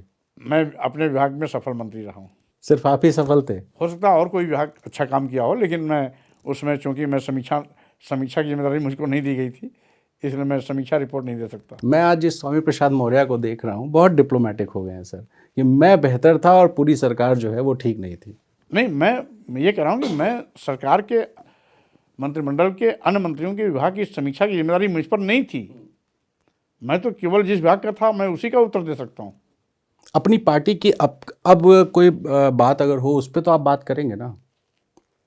आपकी पार्टी के विधायक राकेश प्रताप सिंह, उन्होंने कहा टिकट रहे मिले ना मिले, विधायकी रहे ना रहे, पार्टी में रहूं ना रहूं, लेकिन आपके बयान का सहमति नहीं दे सकते। आप ही की पार्टी की नेता ऋचा सिंह, वो खुल करके ट्विटर पे आपके खिलाफ कैंपेन चला रही है। आप ही की पार्टी की नेता, महिला नेता, और जिस महिला की आप लड़ाई की बात कर रहे हैं, रोली मिश्रा, वो भी ट्विटर पर खुल के हैं। और तमाम ऐसे लोग हैं जो या तो मुखर हैं या ऑफ रिकॉर्ड बातचीत में बोलते हैं कि हम सहमत नहीं हैं। बहरहाल, जब देश की 97% आबादी के सम्मान की बात मैं कर रहा हूँ, तो 1, 2, 3 क्या बोलते हैं उसको मैं न गंभीरता से लेता हूँ और न संज्ञान ही लेता हूँ। गंभीरता से तो बात जान लीजिए, उसका संज्ञान ही नहीं लेता हूँ मैं। राकेश प्रताप जी वरिष्ठ विधायक हैं, मेरे ख्याल 3 या 4 बार वो विधायक रह चुके। ऋचा सिंह छात्र संघ अध्यक्ष रहीं, आपकी पार्टी ने टिकट दिया, विधानसभा का चुनाव लड़ चुकी हैं। रोली मिश्रा पार्टी की प्रवक्ता रहीं। इन लोगों ने खुल करके कैंपेन चलाया आपके खिलाफ। हम करें चलाया होगा, लेकिन हमने कोई संज्ञान नहीं लिया क्या बोल रही क्या नहीं बोल रही, ना उसका मैं नोटिस लेता था, न कभी इनको उत्तर देता था। क्योंकि हम 1, 2, 3% की लड़ाई नहीं लड़ रहा हूँ। हम 97% के लोगों का हूँ। लेकिन जिस 50% आबादी की बात कर रहे हैं वही महिला नेता आपके खिलाफ हैं। तो उसमें तो एक आध आदिवासी भी हो सकता है, एक आध पिछड़ा भी हो सकता है जो हमारा विरोधी हो सकता है। ये आप कैसे कह सकते हैं? हर समाज में, हर वर्ग में कुछ एक दो तो ऐसे निकल ही आते हैं जो उल्टी बात करने के आदी होते हैं। ओम प्रकाश राजभर जी से सहमत हैं? वो भी पिछड़ों, दलितों, शोषितों, मुसलमानों, पीड़ितों, इनकी ही बात करते हैं। उनसे कितना सहमत हैं आप? भाई व्यक्तिगत मैं उनका सम्मान करता हूँ। सम्मान सबका कर रहे हैं सर आप, सहमत किसी से नहीं है। नहीं, सहमत क्यों होंगे? सहमत होते तो साथ साथ होते। महिला अधिकारों की रैली निकाल रहे हैं लगातार ओम प्रकाश राजभर, तो महिलाओं को सशक्त करने का बीड़ा उठाया है, तो उसमें आप भी सहमति तो दे सकते स्वाभाविक हैं। रूप से वो साथ आ जाए। सम्मान भी, महिलाओं के सम्मान की बात आपके कर रहा हूँ। साथ ही थे साथ थे, चुनाव में आप साथ लड़े। साथ थे, और साथ होने का फायदा लेके कहीं और चले गए। 4 से 6 ही तो हुए। हुए न 6, हम्म। बढ़े तो उतना। तो एक पिछड़े समाज के नेता जिसकी पूर्वांचल में ठीक ठाक पहुंच पकड़ है, उस ओम प्रकाश राजभर को आप 6 महीने भी अपने साथ नहीं रख पाए। जो एक डाल से दूसरे डाल पर उछलने कूदने की आदत बना लिया हो, उसको बांध के आप रख कैसे सकते हैं? हमने तो बहुत कोशिश किया। ये आरोप आप पे भी लग सकता है कि बसपा, फिर भाजपा, फिर सपा। नहीं, मैं जहाँ भी रहता हूँ विचारों के साथ डंडा गाड़ के रहता हूँ। ये विचार सर बदल कैसे जाते हैं, मैं यही समझ नहीं नहीं, पा विचार रहा हूं। बदले कहाँ? आज भी मैं उसी विचार चल रहा हूँ। कभी जो बीएसपी में मेरे विचार थे वही विचार आज भी लेकर के मैं समाजवादी पार्टी में हूँ। जब से समाजवादी पार्टी में हो, नई सपा नई कलेवर के साथ, आज लोहिया जी के साथ, डॉक्टर अम्बेडकर के विचार के साथ साथ हम लोग काम कर रहे हैं। स्वामी प्रसाद मौर्य खुद को हिंदू मानते हैं या बौद्ध? देखिए, मैं हिंदू धर्म में पैदा हुआ और 1981 में इलाहाबाद पीडी नंदन पार्क पर एक बुद्ध जयंती थी, जिसमें professor Pandit Jagannath Upadhyay ji, head of department Pali भाषा BHU, चीफ गेस्ट होके आए थे। उनके भाषण सुनने के बाद मैं भगवान बुद्ध के विचारों पर चलता हूँ, काम करता हूँ। मैंने धर्म परिवर्तन तो नहीं किया, लेकिन आइडियोलॉजी से मैं बुद्ध की बात मानता हूँ। तो कहा जाए कि आप हिंदू हैं कि नहीं हैं? जब हिंदू धर्म पैदा हुआ तो अभी जब तक धर्म परिवर्तन न होगा, तो अभी जब तक हिंदू धर्म पैदा होंगे तो होंगे क्या कहलाएंगे? आपकी राजनीतिक विचारधारा से एक सवाल मैं छूट गया था मुझसे। संघमित्रा मौर्य जी भाजपा की सांसद हैं, वो एक सांसद की भूमिका में रहना चाहिए उनको या एक बेटी की भूमिका में? देखिए, चूंकि डॉक्टर संघमित्रा सांसद हैं, तो इस पर निर्णय भी उनको अपने वेग से लेना है। मैं प्रेशर पॉलिटिक्स नहीं करता, स्वतंत्र निर्णय लेने का मैं पक्षधर हूँ, और डॉक्टर संघमित्रा भी अपने वेग से जो उचित होगा वो निर्णय लेंगी। मेरा उन पर कोई दबाव नहीं। बातचीत होती होगी, मुलाकात होती होगी। स्वाभाविक से पिता बेटी हैं तो घर में तो पिता बेटी रहेंगे। सहमत हैं आपके बयान से? अब क्या सहमत है क्या नहीं सहमत है, पिता बेटी के जो हमारा रिश्ता है वो आज भी है, आगे भी रहेगा, क्योंकि ये रिश्ते तो कभी ख़त्म नहीं होते। लेकिन उनको आपने जो है एक ऐसे जाल में फंसा दिया है कि आपके बयान से वो सहमत नहीं हो सकती सांसद रहते हुए, और आपका विरोध एक बेटी के तौर पे वो कर नहीं सकती, तो एक अधर में आपने अपनी बेटी को डाल दिया। नहीं, वो जो सांसद है वो इतना सक्षम है कि क्या निर्णय लेना है क्या नहीं लेना है, तो हम समझते हैं गाइड करने की आवश्यकता नहीं। अच्छा, आपने पिछड़ों की बात की। आप ही के समाज के एक बड़े नेता हैं केशव प्रसाद मौर्य जी, उनसे आप बहुत खफा रहते हैं। नहीं, ऐसा कभी नहीं। आप स्टूल मंत्री कह देते हैं। आखिर बताओ, जब कोई मंत्री माननीय मुख्यमंत्री जी अधिकारियों की बैठक ले और माननीय मुख्यमंत्री सहित सभी अधिकारी कुर्सी पर बैठे हों और एक deputy CM Keshav Prasad Maurya stool लेके उस बैठक में बैठते हों, तो उनको क्या कहा जाएगा? भाई, उन्होंने अपना मजाक तो अपने से उड़ाया। अगर बैठक में आमंत्रित नहीं तो नहीं जाना चाहिए, अगर आमंत्रित है तो कुर्सी होनी चाहिए, स्टूल लेके बैठने की नौबत नहीं आती। क्योंकि वो बैकवर्ड समाज के थे, इसलिए उनके लिए कुर्सी मंगाने के लिए किसी ने कष्ट नहीं किया, ना किसी ने कुर्सी छोड़ने की कष्ट किया। मजबूरी में उनको स्टूल लेके बैठना पड़ा था। आप भी पिछड़े समाज से आते हैं, आपको भी कभी स्टूल पे बैठाया गया क्या? मैं ऐसी जगह जाऊंगी नहीं जहाँ स्टूल बैठाया जाएगा। तो पहले से पता करते थे कि मेरे पास कुर्सी मेरे लिए लगी है? मैं अगर जाऊंगा मौके पे, अगर कुर्सी या अगर सब कुर्सी पे बैठे हैं और स्टूल अकेले मेरे लिए है तो मैं वहाँ से वापस चलाऊंगा। तो कभी ऐसा आपके साथ नहीं हुआ? मेरे साथ कोई कर भी नहीं सकता था। तो ये कैसे मान लेते हैं कि केशव जी के साथ ऐसा हुआ था? इसलिए कि वो जानते हैं कि भाई हर आदमी का कैरेक्टर चरित्र अलग होता है। वो जिस आबो हवा में राजनीति में पले हैं, पुसे हैं, वहाँ के संस्कार वो बेहतर तरीके से जानते थे। हम नहीं जानते। हम तो जिस संस्कार से आए हैं हम तो वही जानते हैं।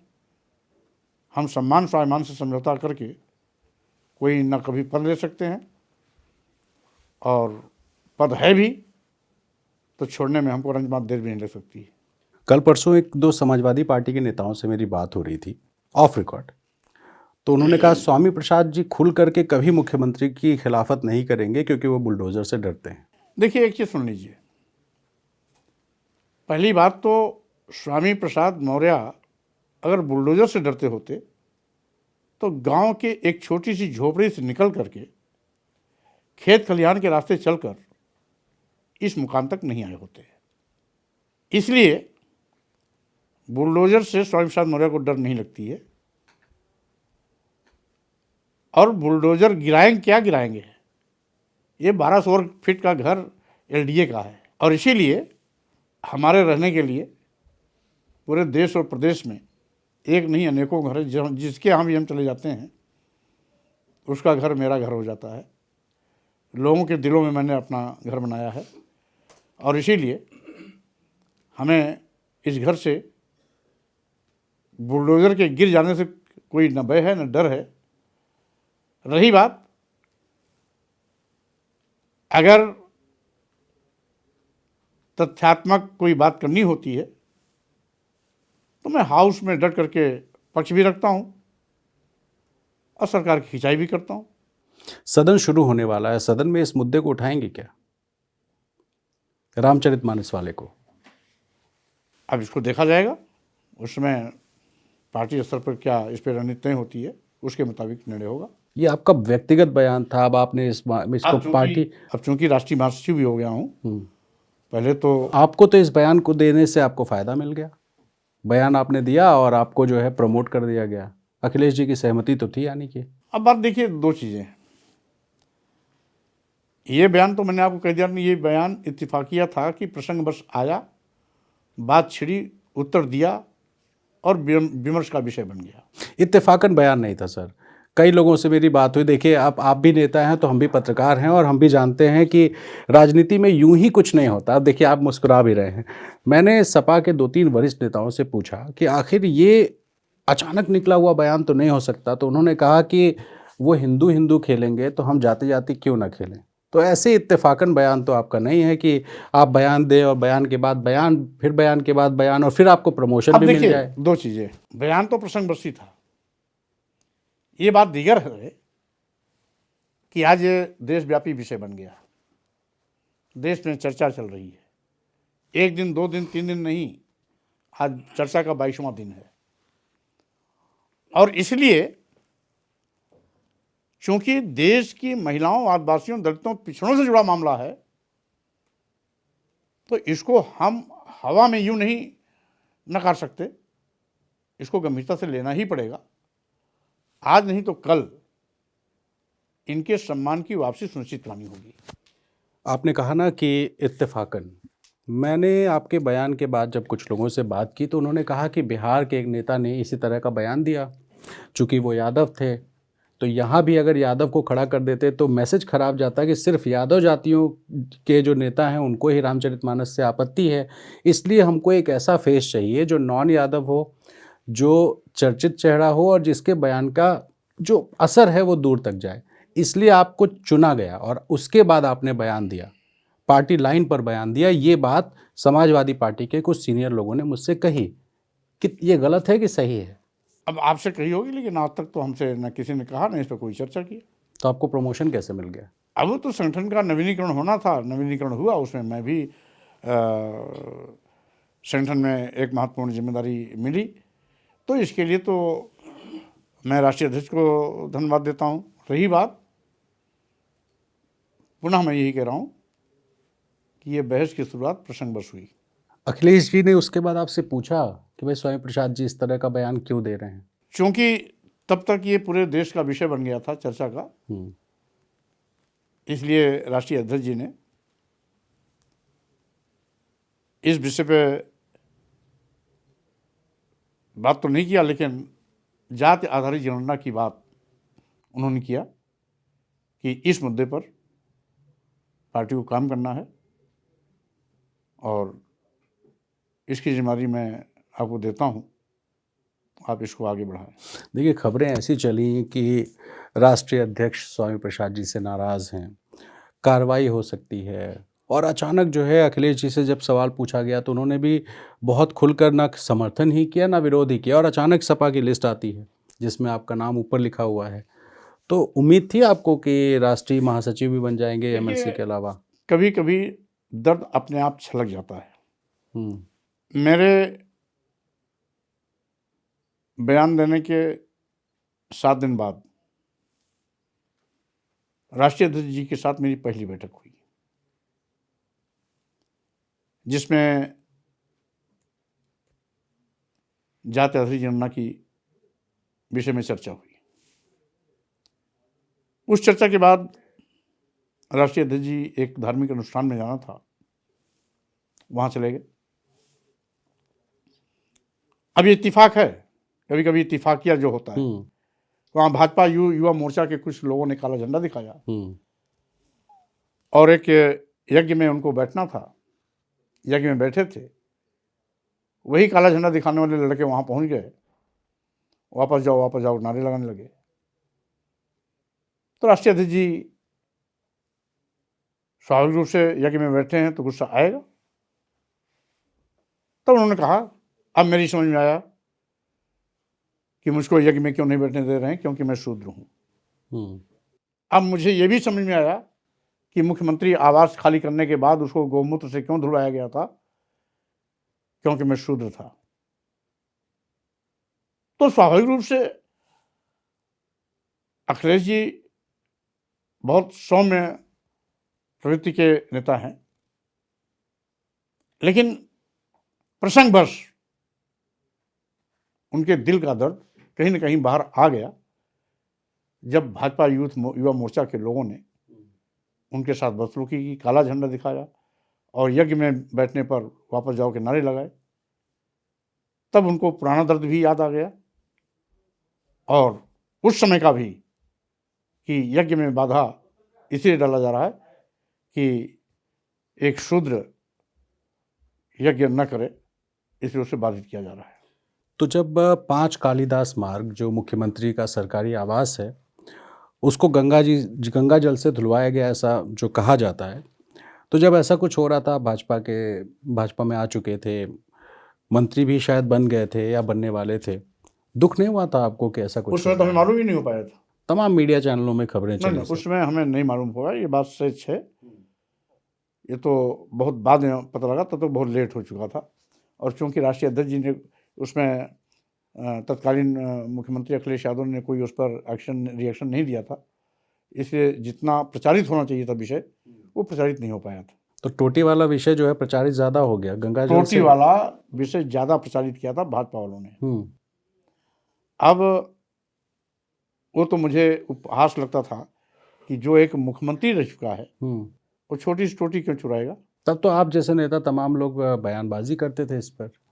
स्वामी प्रसाद मौर्य का बयान टोटी से संबंधित कभी नहीं आया होगा, आप देख लेंगे। गंगा जल से जुड़ा क्योंकि उसमें जानकारी भी नहीं थी, इसलिए इस पर बयान नहीं दिया मैंने। मुख्य मुद्दे आपको पता क्यों नहीं चलते हैं समय से? इसलिए कि होता यह है, जब कोई मामला हाईलाइट, जैसे उस समय अगर तत्कालीन मुख्यमंत्री के रूप में राष्ट्रीय अध्यक्ष अखिलेश यादव जी अगर इस पर रिएक्शन दिए होते तो जन सामान्य को मालूम हुआ होता। मीडिया ने भी उसमें टोटी चुराने की बात को प्राथमिकता से छापी, इसको शायद किसी ने छापा हो। आपको अगर मैं अभी गूगल करके दिखाऊं तो लगातार जब बयानबाजी हुई तब मीडिया ने छापा है। पता नहीं कैसे आप लोग को नहीं पता चला, लेकिन हर न्यूज़ चैनल में, हर अखबार में इस तरह की बातें। बहरहाल उस समय बताया ना कि उसमें चूंकि तत्कालिक मौके पर जानकारी न होने के बाद और बाद में जानकारी हुआ तो उस पर रिएक्शन देने का कोई मतलब नहीं। अच्छा सर, अब यूपी में 2 बड़े चुनाव होने हैं। एक नगर निगम का, जो कि अगले कुछ महीनों में संभव है हो जाए, और दूसरा अगले साल लोकसभा का चुनाव है। इन दोनों बड़े चुनावों में समाजवादी पार्टी अपने आप को कहाँ देखती है? उत्तर प्रदेश में विपक्ष में सबसे बड़ी पार्टी समाजवादी पार्टी है। समाजवादी पार्टी 4 बार उत्तर प्रदेश में सरकार भी बना चुकी है। इसलिए हम पूरी ताकत के साथ चुनावी समय में उतरेंगे भी और जीत सुनिश्चित करने का भी प्रयास करेंगे। क्योंकि अभी नगर निकाय चुनाव संबंधी याचिका माननीय उच्च न्यायालय में है, इसलिए जब तक अंतिम निर्णय माननीय उच्च न्यायालय का कोई नहीं आ जाता तब तक अभी उस पर रणनीतिक रूप से बात करना बुद्धिमानी नहीं है। और यदि चुनाव होता है तो मुस्तैदी से नगर निकाय का चुनाव भी लड़ेंगे और पार्लियामेंट सीट भी ठोक बजा के एक सीट जीतने के लिए लड़ेंगे। एक सवाल लोकसभा से जुड़ा मैं इसलिए पूछना चाहता हूं कि क्या आपको लगता है कि भारतीय जनता पार्टी को थर्ड फ्रंट हरा सकता है? बिना कांग्रेस के मजबूत हुए भारतीय जनता पार्टी को हराना संभव है इस देश में? देखिए, कभी कभी राजनीति परिस्थिति जन्य हो जाती है। कभी जब कांग्रेस की हुकूमत थी, इमरजेंसी थी, तो उस समय सभी अपोजिशन पार्टियों का हौसला बहुत पस्त था। लोग सोच भी नहीं सकते थे कि हम कांग्रेस को कभी शिकस्त दे सकेंगे। परिस्थितियों ने सबको ला के एक प्लेटफॉर्म पर खड़ा कर दिया। नतीजा हुआ कि कांग्रेस को 0 पे आउट होनी पड़ी। फिर एक ऐसा वक्त आया, 89 में जनता दल बना। वो जनता दल का फॉर्मेशन भी ऑल ऑफ सडन हुआ था और इतना सशक्त संगठन बना कि वो भी कांग्रेस को अपदस्थ करने में कामयाब रही। कमोबेश वैसी परिस्थितियां इस बार भी तैयार हो रही हैं। हमें लगता है कि ऑल अपोजिशन एक मंच पर इकट्ठे होंगे और एक बड़ी ताकत बन के उभरेंगे। होना चाहिए, होना भी चाहिए। तो आपको लगता है कि सपा को भी, कांग्रेस को भी, बसपा को भी और जितने भी तमाम विपक्षी दल हैं, इन सबको एक फ्रंट बना लेना चाहिए नरेंद्र मोदी जी को हराने के लिए? अब सभी अपोजिशन जिस तरीके से, अगर लोकतंत्र को बचाना है, नौजवानों को रोजगार का रास्ता प्रशस्त करना है, महंगाई से देश को मुक्ति दिलानी है, जीएसटी के नाम पर लूट बंद करनी है, विकास को आवाजग्रस्त आगे ले जाना है, सरकारी संपत्तियों को निजी हाथों में बेचने से बचाना है, तो स्वाभाविक रूप से भाजपा को हटाना ही पड़ेगा। और सभी जो विपक्ष की पार्टियां हैं उनको अपने स्वार्थ को छोड़कर राष्ट्र हित में एक साथ खड़ा होना पड़ेगा।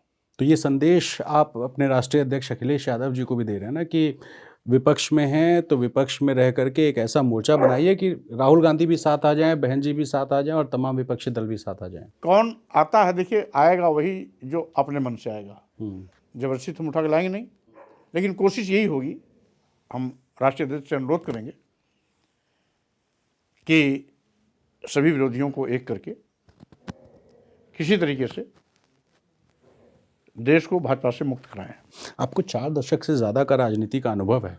आपको क्या लगता है विपक्ष में सबसे बड़ा चेहरा कौन बन सकता है प्रधानमंत्री के पद के लिए, जो कि पीएम नरेंद्र मोदी को टक्कर दे सके? देखिए, एक चीज आप जान लीजिए, जब जनता पार्टी बनी थी उस समय भी चेहरा डिसाइड नहीं था। जब जनता दल बना था तो उस समय भी चेहरे डिसाइड नहीं थे। इसलिए चेहरा बाद में डिसाइड होता है, और पहले भी एक नहीं दो दो इस प्रकार के मिसाल आपके सामने हैं।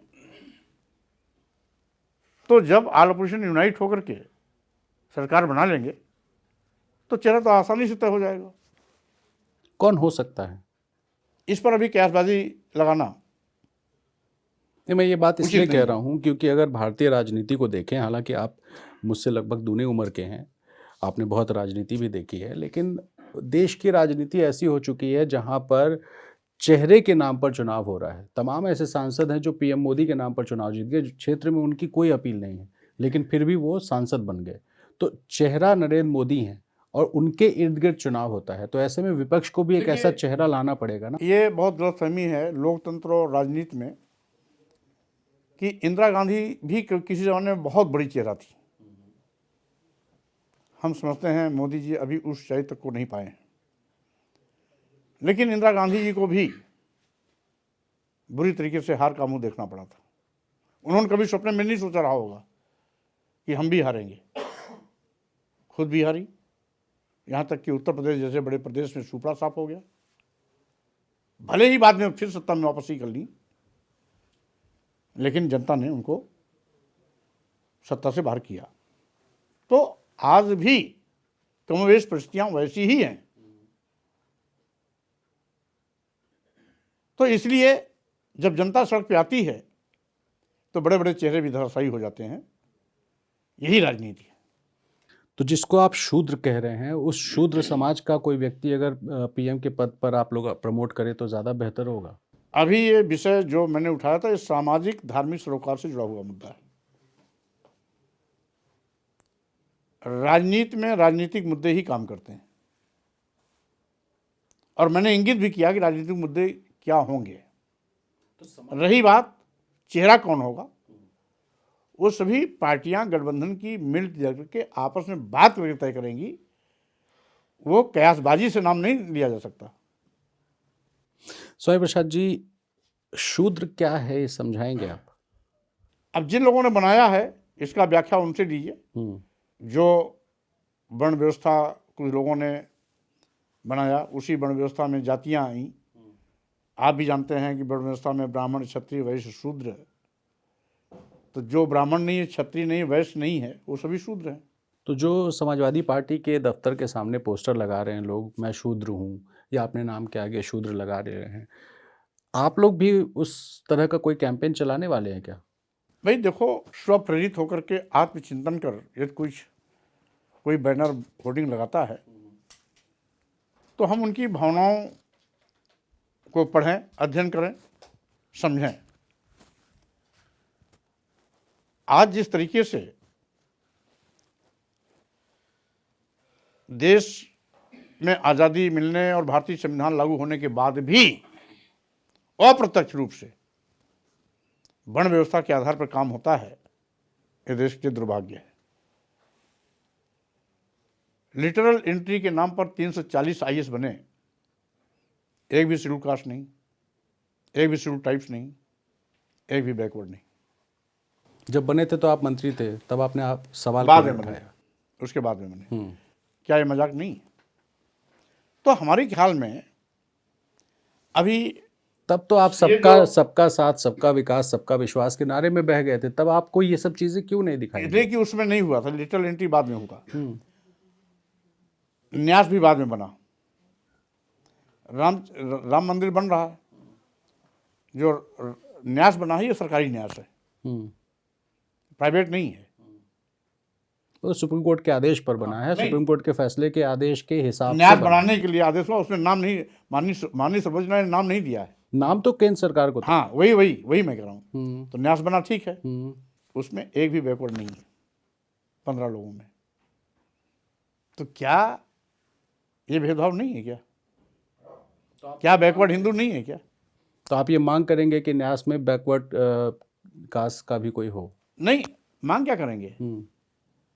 हम अभी भी देख रहे हैं आईएएस में भी जो लिटरल एंट्री के नाम पर आईएएस बनाया गया उसमें भी नहीं है, इसमें भी नहीं है। तो इससे आप इनके असली चेहरे को, यानी नारे और असली चेहरे दोनों में अंतर कर सकते हैं। मैंने इस इशू को इसलिए रखा कि अगर वाकई में दिल में लगाव है तो बाहर भी स्थान दिखाई पड़ना चाहिए। यही मैं कह रहा हूं कि आज भी तथाकथित धर्म की आड़ में महिलाओं, आदिवासियों, दलितों और पिछड़ों को अपमानित करना ही लोग अपना जन्मसिद्ध अधिकार मानते हैं, जबकि आज की सुसंस्कृत और सभ्य कल्चर होने पर शायद कोई भी पढ़ा लिखा भला आदमी किसी को अपमानित करने के पक्ष में नहीं होगा।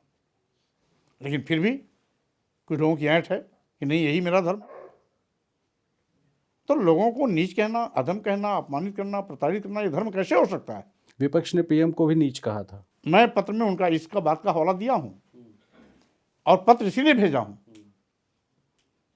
क्योंकि एक बार 2014 के चुनाव में माननीय प्रधानमंत्री ने पिछड़ी जात में पैदा होने के नाते मुझे नीच कहा गया, इस बात को सार्वजनिक मंचों से उन्होंने सबसे साझा किया था। और बहुत कुछ माननीय प्रधानमंत्री जी की इस बात से पिछड़ों का वोट भी बड़े पैमाने पर उनकी ओर गया था। तो वह जो दर्द था, वो दर्द कहाँ चला गया? दर्द तो आज मान्य तब होता जब लेटरल एंट्री के नाम पर 340 आईएएस में भी शेड्यूल कास्ट, शेड्यूल ट्राइब्स और बैकवर्ड क्लासेस की साझेदारी होती। दर्द तो तब दिखाई पड़ता जब न्यास, राम मंदिर बनाने के न्यास में पिछड़ों का भी चेहरा होता। दलित भी नहीं था, वो तो रामविलास पासवान जी ने उठाया था तो एक आ गया, अन्यथा दलित भी नहीं था और पिछड़ा आज भी नहीं है।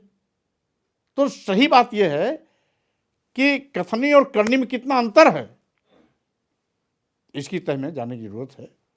और हम समझते हैं आज ये चेहरा भाजपा का लोगों के बीच में धीरे धीरे कहीं न कहीं बेनकाब हो रहा है। चलिए, चलते चलते आखिर में सपा का सबसे बड़ा दुश्मन कौन? राजनीतिक पार्टियों का कोई दुश्मन होता ही नहीं। कोई तो होगा, राजनीतिक दुश्मन कह लीजिए ना, सब दोस्त हैं भाई। राजनीतिक पार्टियां वो मुद्दे पर राजनीति करती हैं, यहाँ मित्रता और दोस्ती के लिए। तो सबसे ज्यादा मुद्दों से विभेद किससे है? सबसे ज्यादा मुद्दों से आपको कष्ट किसके है? समाजवादी पार्टी को, भाजपा से है? भाई, जिस तरीके से आज पूरे देश का नौजवान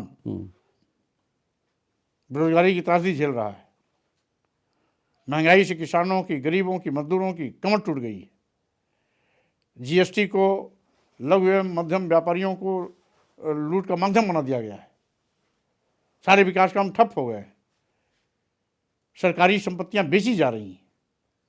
कभी ट्रेड यूनियन लीडर और यूनिवर्सिटी के छात्र संघ के लोग नारा लगाते थे और मांग करते थे कि निजी क्षेत्रों का राष्ट्रीयकरण किया जाए। आज राष्ट्रीयकृत संपत्तियों को निजी हाथों में बेची जा रही है। ये देश का दुर्भाग्य है। इसलिए लड़ाई मुद्दों पर होती है। हम राजनीति विचारों और मुद्दों के साथ करते हैं, मित्रता और दोस्ती के लिए नहीं। विचार और मुद्दों के साथ जो भी खड़ा होता है वो मित्र होता है, जो नहीं खड़ा होता है वो विरोधी होता है। सरकार ये कह रही है कि आप लोग बेरोजगारी की और नौकरियों की बात करते हैं। इन्वेस्टर समिट हुआ, 33.5 लाख करोड़ के एमओयू साइन हुए, G20 हो रहा है लखनऊ में, यूपी के तमाम शहरों में, और सरकार कह रही है कि इससे लाखों नौकरियां पैदा होंगी, करोड़ों की संख्या में रोजगार पैदा होंगे। अरे भाई, हम भी यही यूपी में हैं और सरकार के माननीय गण भी यहीं रहेंगे। जिस दिन करोड़ों नौजवानों को रोजगार मिलेगा हम बधाई दे देंगे। जाएंगे मुख्यमंत्री जी से मिलने? नहीं, जिस दिन करोड़ों लोगों को रोजगार मिलना शुरू हो जाएगा हम बधाई देने चले जाएंगे। तब तक सरकार अगर न बदली तो कब तक बदल जाएगी? अब चुनाव के पहले कहाँ भाई, हमें देखिए लोकतंत्र है तो 5 साल तक चुनाव तो 5 साल बाद ही होता है, पहले तो होता नहीं। चलिए, चलते चलते फिर से एक सवाल, मुख्यमंत्री जी के पहले कार्यकाल को कितना नंबर देंगे? भाई, चूंकि सभी मुद्दों पर फेल है इसलिए नंबर देना प्रदेश की जनता का अपमान होगा। मैं नंबर देने के पक्ष में नहीं। एक सवाल और कि चूँकि आपने चिट्ठी पीएम को लिखी है, प्रधानमंत्री जी को या मुख्यमंत्री जी से मिल करके इस मामले के पटाक्षेप के लिए, संशोधन के लिए, चौपाइयों को हटाने के लिए, मांग करने के लिए जाएंगे क्या मिलने आप? देखिए, मैं माननीय प्रधानमंत्री को पत्र भेज दिया हूँ। हम समझते हैं माननीय प्रधानमंत्री जी थोड़ा भी अगर सदा सहता दिखाएंगे तो पत्र ही पर्याप्त है। और ये केंद्र से जुड़ा मामला है, क्योंकि एक प्रदेश से एक जिले में नहीं, पूरे देश में उसका प्रचलन है। इसीलिए पत्र मैंने ऐसा संभव है? महामहिम राष्ट्रपति जी को और माननीय प्रधानमंत्री जी को भेजा है। बदलाव होगा, संशोधन होगा, आपको उम्मीद है? माननीय प्रधानमंत्री जी चाह लेंगे तो पूर्ण प्रचंड बहुमत की सरकार है, क्या उनके लिए असंभव है? अगर नहीं होता है तो? नहीं होता तो मांग जारी रहेगी। ट्विटर पे, मीडिया में? जरूरत पड़ेगी तो मैदान में भी। सड़क पे जाएंगे? जरूरत पड़ी तो। सदन में जाएंगे? नहीं, जरूरत पड़ी तो आवश्यकता अनुसार। नहीं, सदन शुरू होने वाला ना सर, मैं इसलिए पूछ रहा हूँ कि क्या तो मैंने बता दिया ना कि उस पर तो पार्टी के आधार पर रणनीति बनेगी। भाई, जब बयान दिया था तो मेरा व्यक्तिगत बयान था, लेकिन अब वो सार्वजनिक हो गया है, तो अब तो राजनीति, जब राजनीतिकरण होगा तो पार्टी में विषय पर पहले बातचीत होगी और पार्टी क्या निर्णय लेती है उसके अनुसार ही कार्रवाई होगी। चलिए, हमसे बात करने के लिए बहुत शुक्रिया। तो आपने सुना स्वामी प्रसाद मौर्य साहब को, जो अभी भी अपने बयान पर कायम हैं। प्रधानमंत्री राष्ट्रपति को चिट्ठी लिख चुके हैं कि रामचरितमानस की कुछ चौपाइयाँ जिसमें कथित तौर पर महिलाओं को, पिछड़ों, दलितों, आदिवासियों, इनको आपत्तिजनक शब्दों का इस्तेमाल हुआ है, इन चौपाइयों को हटाया जाना चाहिए। और इस मांग को लेकर ज़रूरत पड़ी तो पार्टी लाइन के हिसाब से सदन भी जा सकते हैं, सड़क पे भी जा सकते हैं, लेकिन जब तक ये चौपाइयाँ नहीं हटेंगी, स्वामी प्रसाद जी का कहना है कि ये जो आंदोलन है ये जारी रहेगा। फिलहाल देखना है कि क्या होता है, लेकिन राजनीति में इनके बयान से भूचाल ज़रूर मच गया है। देखते रहिए जमघट। ललन टॉप पर एक नए नेता के साथ बहुत जल्द फिर हाजिर होंगे। तब तक के लिए धन्यवाद।